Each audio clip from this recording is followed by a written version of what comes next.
Praise lord అండి. దేవునికి మహిమ కలుగును గాక. చిన్న ప్రార్థన చేసుకుందాము.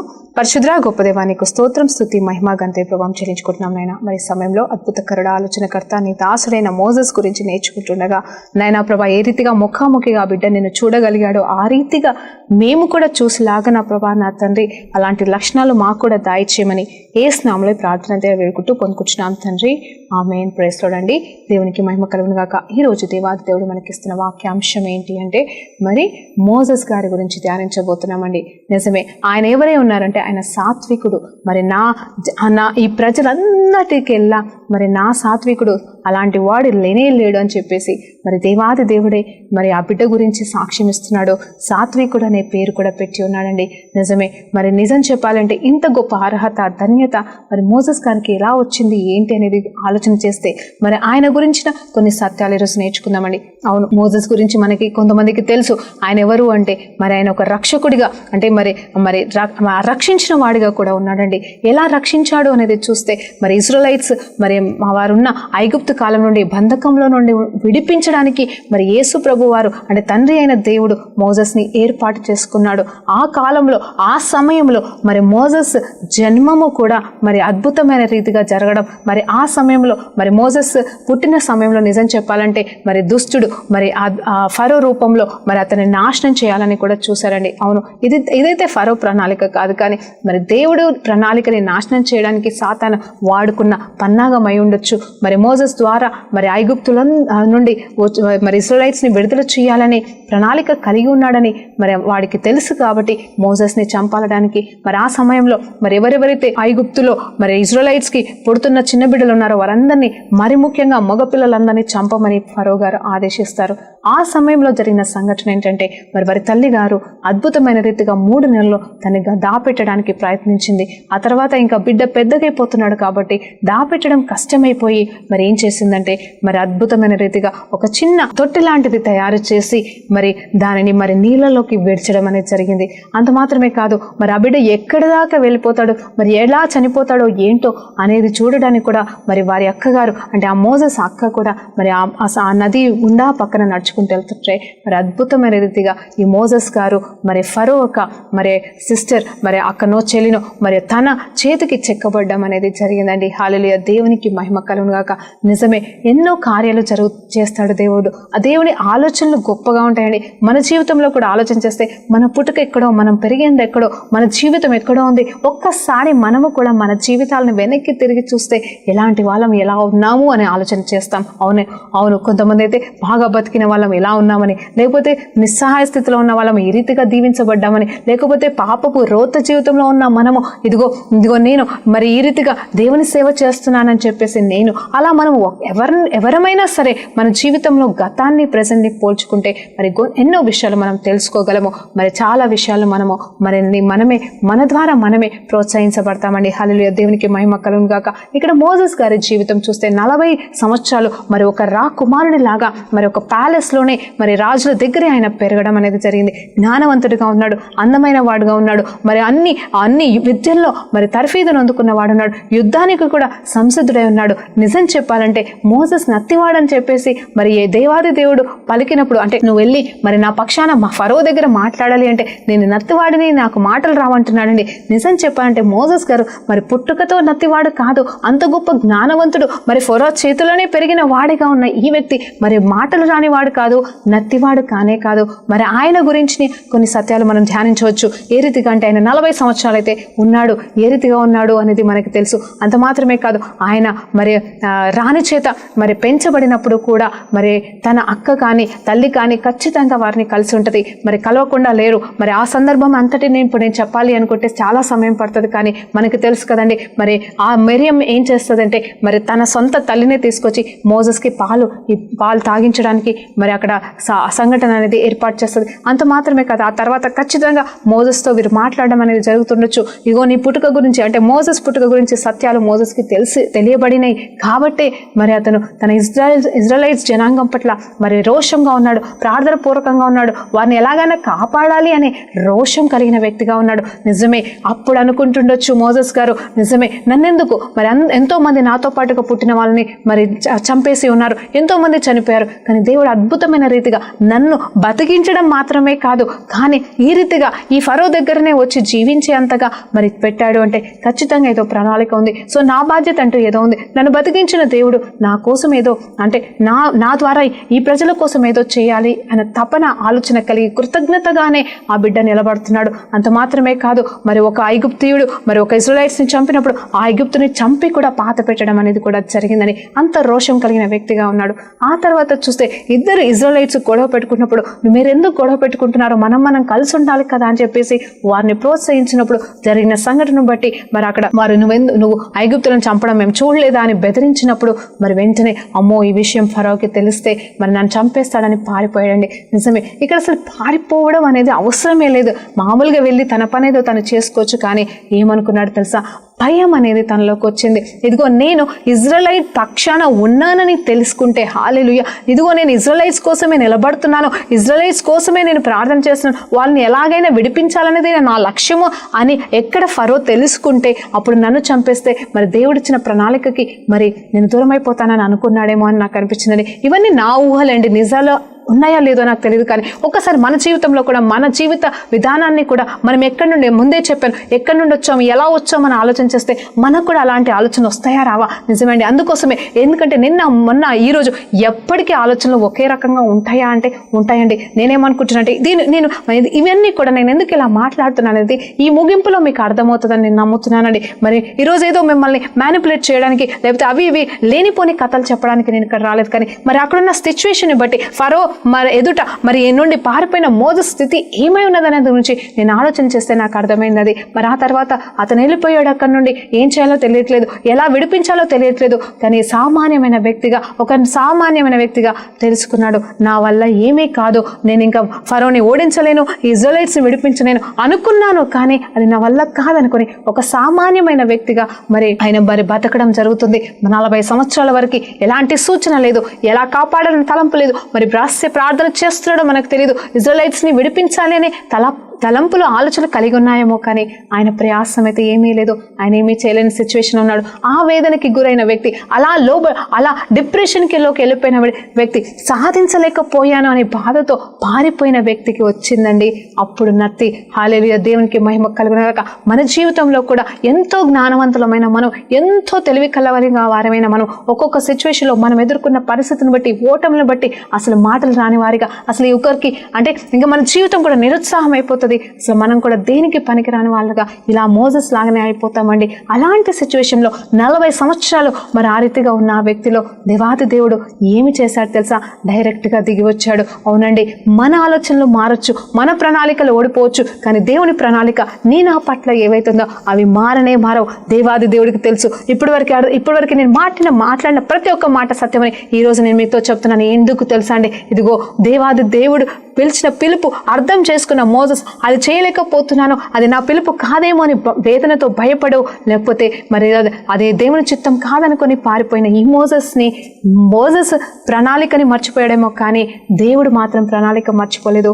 పిలిచాడండి, ఎందుకు కాపాడుకున్నాడో, ఎందుకు రక్షించాడో, ఎందుకు ఫరో దగ్గర నిలబెట్టాడో ఆ ప్రణాళికని సంపూర్ణం చేయడానికి దేవాది దేవుడు మరి కొండ మీద అగ్ని రూపంలో వచ్చి దర్శించాడు. పొదలోకి వెళ్ళి మాట్లాడాడు, ఇదిగో ఇది పరిశుద్ధ స్థలం అని చెప్పాడు. అంత మాత్రమే కాదు, నువ్వు నా కోసం వెళ్ళు ఫరో దగ్గర. చూడండి, ఎవరి నుండి పారిపోయాడో ఈ వ్యక్తి, ఎవరి నుండి భయపడి పారిపోయాడో ఆ వ్యక్తికే మరి దేవుడిగా మాట్లాడే వ్యక్తిగా మరి దేవాది దేవుడు తర్ఫీదునిచ్చి నేర్పించి పంపించాడు. ఈ తర్ఫీదు ఎలా వచ్చింది అనేది చూస్తే ఈ 40 సంవత్సరాల మరి ఆ జ్ఞానపూర్వకమైన తర్ఫీదు కాదు, కానీ ఈ 40 సంవత్సరాలలో ఆయన తగ్గించుకున్న విధానం, నేను దేనికి పనికి రాను అని తీసుకున్న నిర్ణయం, అంటే నాకు అర్హత లేదు అంటే నేనేమంటున్నానంటే ఆ మొదటి మోజెస్లో, ఆ 40 సంవత్సరాల వరకు ఉన్న మొదటి మోజెస్లో ఏముంది అంటే తొందరపాటుతనం ఉందండి. అంటే రక్తం ఉడుకుతుంది అంటారు కదండి, అలాంటి సిచ్యువేషన్ ఉన్నాడు.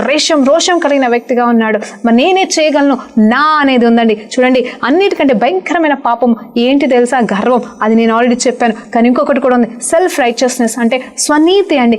మనిషికి స్వనీతి అనేది అది దేవునికి అస్సలు ఇష్టం లేదండి. ఆ స్వనీతి అనేది మోసెస్కి 100% ఉంది. నేను విడిపించగలను, అందుకే దేవుడు నన్ను కాపాడాడు, బతికించాడు అనేది ఒక సత్యం ఉంది. అక్కడే స్వనీతి అనే పాపం కూడా తనలో ఉంది. ఆ స్వనీతిని నాశనం చేయడానికి దేవాది దేవుడు ఈ 40 సంవత్సరాలు ఆయనను సానుగు పెట్టడం మాత్రమే కాదు, ఆయనకి తర్ఫీదు ఇవ్వడం మాత్రమే కాదు. తర్ఫీదు అంటే చూడండి, తగ్గింపు సిచ్యువేషన్కి, నా వల్ల ఏమీ కాదు అనే దీన స్థితికి రావడం కూడా అది నిజమైన తర్ఫీదుగా దేవాది దేవుడు చెప్తున్నాడు ఈ మధ్యాహ్న కాల సమయంలో. నిజమే, ఈరోజు ఆ బిడ్డ మరి 40 సంవత్సరాల తర్వాత దేవాది దేవుని ఎదుర్కొని, నేను మాట్లాడలేని దేవా, నేను వెళ్ళలేని దేవా, నా వల్ల కాదు, ఇంకొవరినన్నా పంపుకో అని తగ్గించుకుంటున్నాడండి. ఇది నిజమైన సాత్వికం కాదా? ఇది నిజమైన ఆలోచన కాదా? మరి ఇది నిజమైన యథార్థత కాదా అని ఈరోజు మీతో మాట్లాడుతున్నాను. నిజమే, అంతగా తగ్గించుకున్న ఈ సాత్వికుడిని దేవుడు విడిచిపెడతాడా? విడిచిపెట్టలేదు.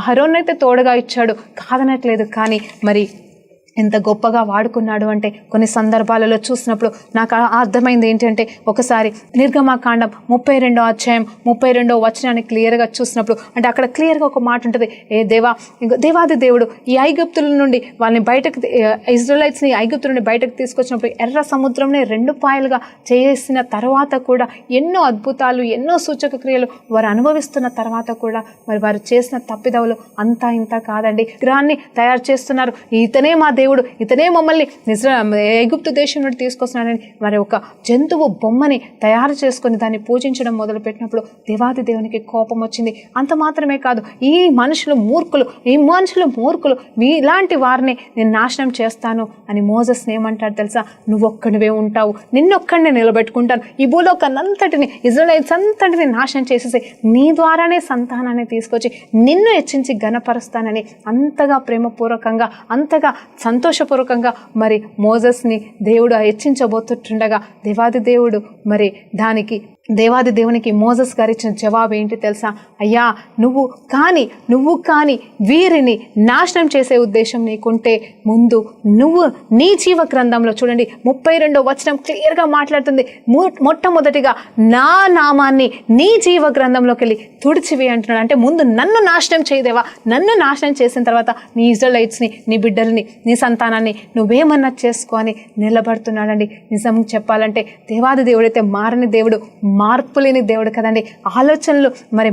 ఆలోచనలో కూడా ఆయన నిర్ణయాలు స్థిరమైన నిర్ణయాలు. కానీ ఇక్కడ మోసెస్ చేస్తున్న ప్రార్థనకి, మోసెస్ పలుకుతున్న ఆ మాటకి చూడండి ఎంత గొప్ప ధైర్యం ఈయనకు వచ్చింది. చూడండి, దేవాది దేవుడి దగ్గరికి, ఈయన వేరే వాళ్ళని చంపిన ఈ వ్యక్తి, నా వల్ల కాదు అని చెప్తున్న ఈ వ్యక్తి, నేను ఫరో దగ్గర నిలబడలేను, నాకు ధైర్యము చాలదు, నేను నత్తివాడినని చెప్తున్న ఈ వ్యక్తి మాట్లాడుతున్న మాట దేవాది దేవుడితో ఎంత అన్యోన్య సంబంధం ఉండకపోతే ఇంత ధైర్యంగా దేవా నన్ను చంపు ఫస్ట్ అని చెప్పగలుగుతాడండి, అనగలుగుతాడు. అంటే అంత గొప్ప ధన్యత, దీవెన కలిగిన బిడ్డగా మోసెస్ ఉన్నాడు. మరి ఆ మోసెస్ మాటకి, ఆ ప్రార్థనకి దేవుడు ఏ రీతిగా జవాబు ఇచ్చాడు తెలుసా? మరి ఇజ్రాయెలైట్స్ని నాశనం చేయలేదు సరిగదా, ఇజ్రాయెలైట్స్ని మరలా క్షమించి మరి ముందుకు నడిపించాడు. నిజమే, అక్కడ ఎవరైతే కొద్ది మంది అయితే తప్పు చేశారో మరి ఆయన మాట మార్చని దేవుడే, కరెక్టే. నా దేవుడైతే మరి ఒక్క ఆలోచన ఏంటంటే, దేవుడు ఆలోచన అందరినీ నాశనం చేయాలని, ఆలోచన నుండి తప్పించి ఎవరైతే తప్పు చేశారో ఆ సిచ్యువేషన్లో వారిని మాత్రమే దేవుడు నాశనం చేసినట్టుగా మనం బైబిల్ గ్రంథంలో చూస్తాము.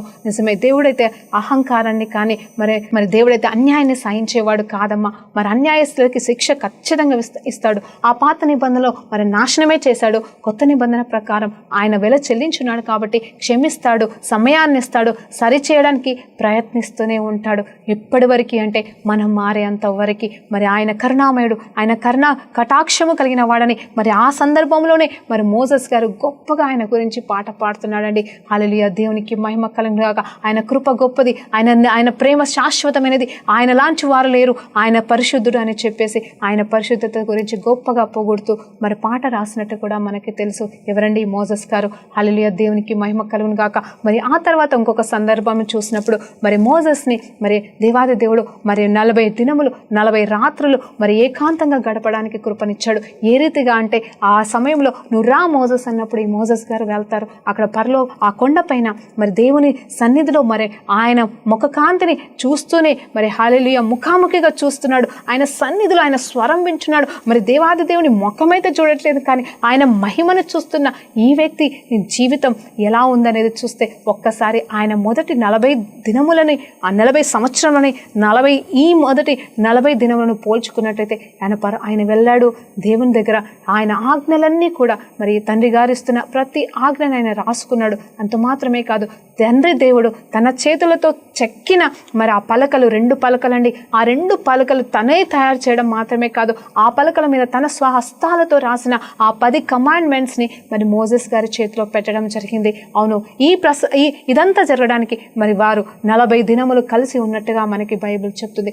ఆ 40 దినముల తర్వాత ఏమి జరిగిందో తెలుసా? మరి వెంటనే దేవుడు చెప్తున్నాడు, పైనుండి చూస్తున్నాడు. మోజెస్కి అయితే ఇవన్నీ తెలియదు. మరి అక్కడ విగ్రహం అనేది తయారు చేశారు, దాన్ని ఆరాధిస్తున్నారు, దాన్ని పూజ చేస్తున్నారు అని ఇక్కడ మరలా మరి యేసు ప్రభు తండ్రి దేవుడికి కోపం వచ్చినప్పుడు మరి నువ్వు వెళ్ళు చూడు వాళ్ళు ఎలా చేస్తున్నారు అన్నప్పుడు మరి అక్కడ మోజెస్కి అయితే తెలుసు. మోజెస్కి చెప్పే మరి దేవుడు పంపించాడు, ఇదిగో వెళ్ళు ఈ ఆజ్ఞలు పాటించండి అని చెప్తూనే వెళ్ళాడు. మరి అక్కడికి వెళ్ళిన తర్వాత మరి వెంటనే వారి స్థితిని చూసి మరి విన్న మనిషే, కానీ అది చూసిన తర్వాత ఎంత రోషం వచ్చిందంటే ఈ మోజెస్ గారికి వారి మీద ఎంతో కోపం వచ్చింది.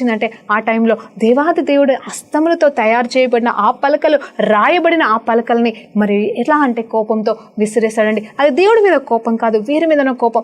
ఆ సమయంలో నాకేం అర్థమైందంటే నిజమే, ఆ 40 సంవత్సరాలు ఏ రీతిగా ఉన్నాడో ఈ మొదటి 40 దినములు దేవుడితో దివారాత్రులు గడిపినా కొని దేవుని స్వరూపం అయితే, ఆ ఓపిక ఓదార్పు అయితే మరి అంటే ఆ సాత్వికం అయితే ఈ బిడ్డలోకి రాలేదు. వెంటనే కోపం అనేది ఆయన లోపలికి వెళ్ళి బయటకు వచ్చి అంత మాత్రమే కాదు, వాటిని దేవుడిచ్చినవే అని చెప్పేసి ఆలోచన కూడా చేయకుండా వాటిని ముక్కలుగా చేసేసాడండి. చూడండి, మన జీవితంలో కూడా దేవుని ఎదుర్కొంటున్నాం, దేవుని దర్శిస్తున్నాం, దేవుని స్వరాన్ని వింటున్నాం, దేవుణ్ణి ముఖాముఖిగా చూసిన వారు కూడా ఉన్నారు.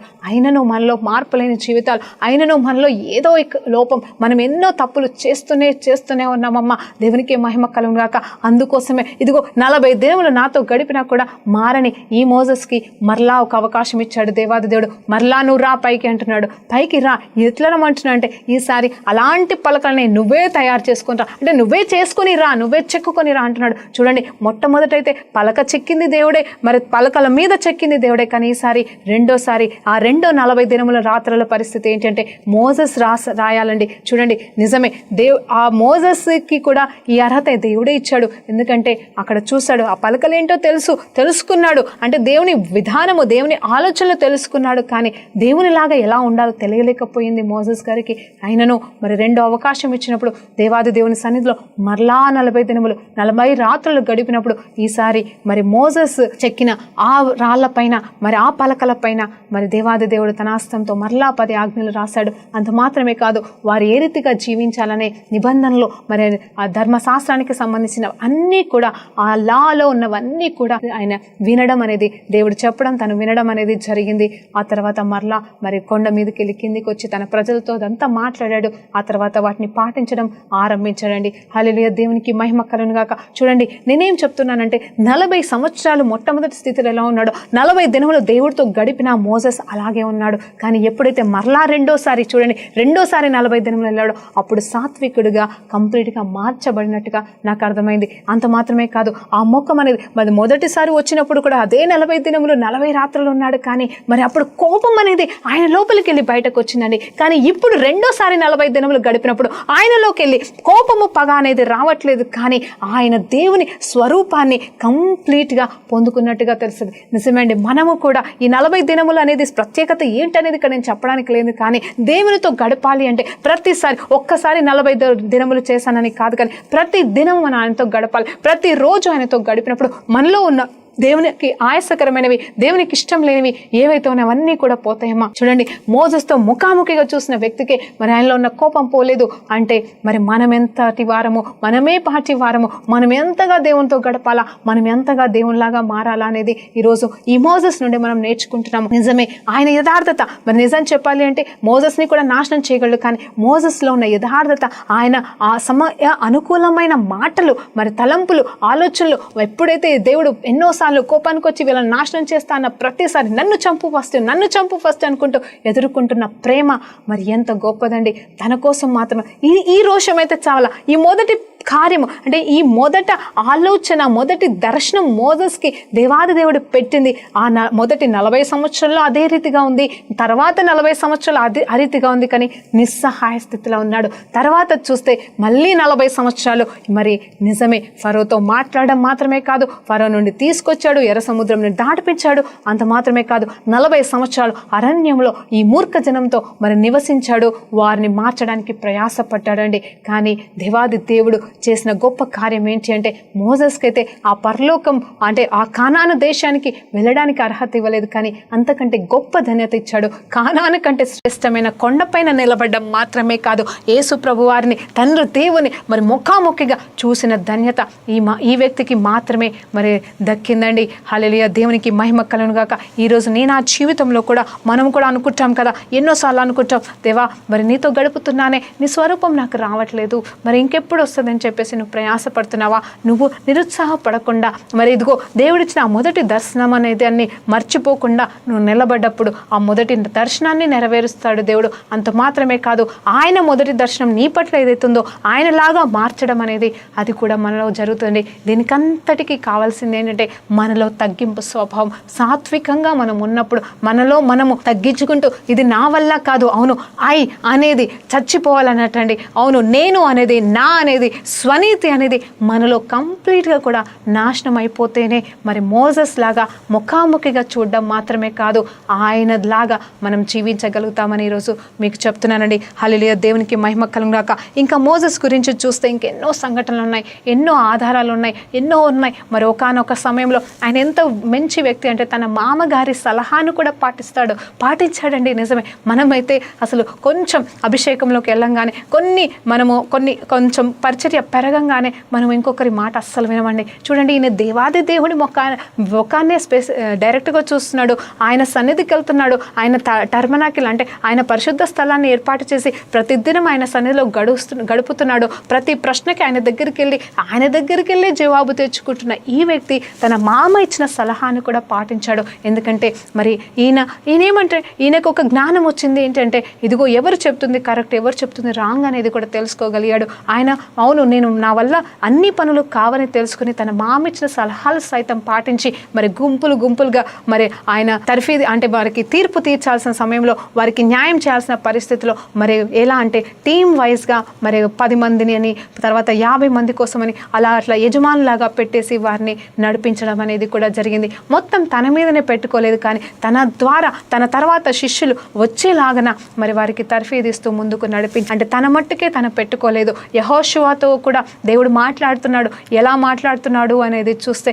మరి ఇదిగో మరి అతన్ని నీ తర్వాత నేను ఎన్నుకోపోతున్నాను అని అన్నప్పుడు కూడా మరి అయ్యా నా తర్వాత నా బిడ్డలు రావాలి కదా అనే స్వార్థం అనేది కూడా మోజెస్లో లేదండి. నిజమే కదా, ఎవరికైనా అంతే కదండి. మరి మోజెస్ తర్వాత మోజెస్ కుమారులు రావాలి కదా, మరి మోజెస్కి పిల్లలు ఉన్నారు కదా అని మరి నా పిల్లలు కదయ్యా నా తర్వాత రావాల్సింది, నా తర్వాత పాలించాలి అని ఆయన కోరుకోలేదు. కానీ దేవుడు ఎవరిని అభిషేకించమంటే, ఎవరిని నిలబెట్టమంటే వారిని నిలబెట్టడానికి కూడా ఇష్టపడ్డాడు ఈ మోజెస్ గారు. అంత గొప్ప సాత్వికుడు, మరి అంత గొప్ప ధన్యత కలిగిన వ్యక్తిలాగా మనలో కూడా మనల్ని దాటకుండా మరి అంటే దేవాది దేవునికి కోపం అయితే ఇప్పుడు రాదండి. నిజం చెప్పాలంటే ఆయన ఉగ్రత కాలం అయిపోయింది. ఎందుకంటే ఆయన ఉగ్రత అంతా కూడా యేసు ప్రభు మీద కుమ్మరించడం జరిగింది. యేసు ప్రభు కార్చిన రక్తం ద్వారా, ఆయన చేసిన యాగం ద్వారా మరి అవన్నీ కూడా మరి తొలగొట్టబడ్డాయి. కానీ మిగిలిందల్లా ఏంటి అంటే మనలో ఉన్న పాపం అండి. ఆ పాపాన్ని మనం కడుక్కోవాలంటే దేవునికి అనుమతిని ఇవ్వాలి. కాబట్టి ఆ అనుమతిని మనం ఎలా ఇవ్వగలుగుతాము అంటే నీ స్వనీతిని చంపేసుకొని నాలో ఏం మించి లేదు దేవా అని నువ్వు తగ్గించుకొని దేవుని దగ్గర నిలబడ్డప్పుడు ఆయన రక్తంతో నిన్ను కడగడం మాత్రమే కాదు, నిన్ను సాత్వికంగా మారుస్తాడు. అంత మాత్రమే కాదు, నీకు ఇచ్చిన ఆ దర్శనము ఎలా వెళ్ళాలో, ఎలా నడిపించబడాలో, ఎలా అయితే చూడండి 120 సంవత్సరాల వరకు మరి దేవాది దేవుడు మరి మోజెస్ని నడిపిస్తూనే ఉన్నాడు, తర్ఫీదిస్తూనే ఉన్నాడు. చివరి వరకు మరి చూస్తే ఆయన మరి నిజంగా చెప్పాలంటే కానానికి కూడా అడుగు వదిలిపెట్టలేదు, కానానికి కూడా తీసుకెళ్ళలేదు. ఎక్కడి వరకు ఆయన ప్రయాణం ఉందో అక్కడి వరకే ఆపినట్టుగా కూడా తెలుస్తుంది. అవును, మరి ఒకసారి బండతో మాట్లాడమన్నప్పుడు కొట్టాడు కాబట్టి అందుకోసమే అతనికి ఆ శాపం వచ్చింది అని బైబుల్ చెప్తుంది. నిజమే, అంటే శాపం అంటే ఆపివేశాడు కానాన్ని చూడకుండా. కానీ నిజం చెప్పాలంటే కానాని కంటే శ్రేష్టమైన దేవుణ్ణే చూశాడు. నిజంగా ఇంకొక విషయం ఆ రూపాంతర కొండ పైన నిజం చెప్పాలంటే దేవాది దేవునితో దిగి వచ్చి యేసు ప్రభుతో పాటుగా పక్కన ఏలియా గారితో పాటుగా నిలబడి మరి అక్కడున్న పేతురు, యోహానుకి, మరి అంత మాత్రమే కాదు ఇంకో వ్యక్తికి, జేమ్స్కి, మీరు ముగ్గురికి దర్శనం ఇచ్చిన గొప్ప వ్యక్తిగా, అభిషేక్తుడిగా మరి మోజెస్ గారు ఉన్నారండి. హల్లెలూయా, దేవునికి మహిమ కలుగును గాక. అంతకంటే గొప్ప కానాన్ అయితే గొప్ప కానాన్ కాదండి. కానాన్ కంటే శ్రేష్టమైన వాడు దేవాది దేవుడిని నడిపించిన వాడు మోజెస్ మాత్రమే. కానీ ఇజ్రాయెలైట్స్ని సృష్టించిన వాడు దేవాది దేవుణ్ణే మరి ఆయన పొందుకున్నాడు. దేవాది దేవునితోనే ఏకమైపోయాడు. మరి ఆయన మరణాన్నే రుచి చూడలేదు. మరి మనకి అర్థమవుతుంది, అంటే పాతి పెట్టబడి ఉండొచ్చు కాదు అనేది అది మనకి బైబిల్లో కంప్లీట్ సత్యాలు తెలియలేదు. కానీ ఆయన ఏదేమైనా ఆయన మరణించిన వాడైతే మరి ఆనాడు రూపాంతర కొండ మీదకి ఆయన వచ్చేవాడు కాదని నా ఆలోచన అండి. హల్లెలూయా. ఎందుకంటే ఏలియా ప్రవక్త కూడా మరణం కోసం మరణిస్తానేమో అని భయపడి పారిపోయాడు. ఏలియాకి మరణం అనేదే చూడలేదు. మరణం అనేది చూడకుండానే మరి ఇటు మోజెస్ మరణం అనేది చూడకుండానే ఏలియా. అంత మాత్రమే కాదు, బైబిల్లో మరి ఒక వ్యక్తి గురించి రికార్డ్ చేయబడుతుంది. ఎనోక్ అనే వ్యక్తి కూడా ఆయన మరణాన్ని రుచి చూడకుండా దేవునితోనే నడిచెను, దేవునితో పాటుగా వెళ్ళిపోయినని. నిజం చెప్పాలంటే ఎనోక్ గారు మరలా రాలేదు, ఇప్పటికీ వస్తాడని కాదు. కానీ మరి వీరిద్దరు మాత్రం రూపాంతర కొండం పైన మరి దిగి వచ్చినట్టుగా మనకు తెలుసు. నిజమండి, మోజెస్ లాగా మన జీవితాలు మనం ఇప్పుడు ఈ నూతన నిబంధనలో మనం యేసు ప్రభు వారు వస్తున్నారు, ఆయన కోసం మనం ఎదురు చూస్తున్నాం. ఆయన రాకడలో మనల్ని తీసుకెళ్లడం మాత్రమే కాదు, ఆయన నిత్య పరిపాలన కాలం రాబోతుండగా మరి ఈ భూలోకాన్నంతటిని ఈ లోకాన్నంతటిని మనం ఏలాల్సిన వారిగా ఆయనతో పాటుగా తిరిగి వచ్చే గుంపులో ఎలా అయితే మోజెస్ గారు మరి రూపాంతర కొండ మీదకి ఏ దేవుడితో పాటుగా వచ్చాడో ఆ రీతిగానే మనము కూడా రావాల్సిన వారిగా ఉండాలంటే మోజెస్ లాగా మనం సాత్వికాన్ని పొందుకోవాలి. మరి ఈరోజు ప్రార్థనతో ముగించుకున్నామండి. పరిశుద్ధుడా గొప్ప దేవా, నీకు స్తోత్రం, స్తుతి, మహిమ, ఘనత, ప్రభావం చెల్లించుకుంటుండగా నాయనా ప్రభా, మా పట్ల మీరు కలిగి ఉన్న అత్యున్నతమైన ప్రణాళికలోనికి మేము వెళ్ళాలి అంటే మాకు కావాల్సింది సాత్వికమయ్యా. ఆనాడు మోజెస్ పొందుకున్న సాత్వికాన్ని మాకును దయచేసి ఆయనలాగా ప్రభా మేము కూడా జీవించలాగా, ముఖాముఖిగా నిన్ను చూచేలాగా కృపను దయచేయమని వింటున్న ప్రతి బిడ్డను దీవించి ఆశ్రయించమని యేసయ్య నామములో ప్రార్థన వేడుకుంటూ పొందుకుంటున్నాం తండ్రి, ఆమేన్. ప్రైజ్ లార్డ్ అండి. దేవునికి మహిమ కలుగును గాక.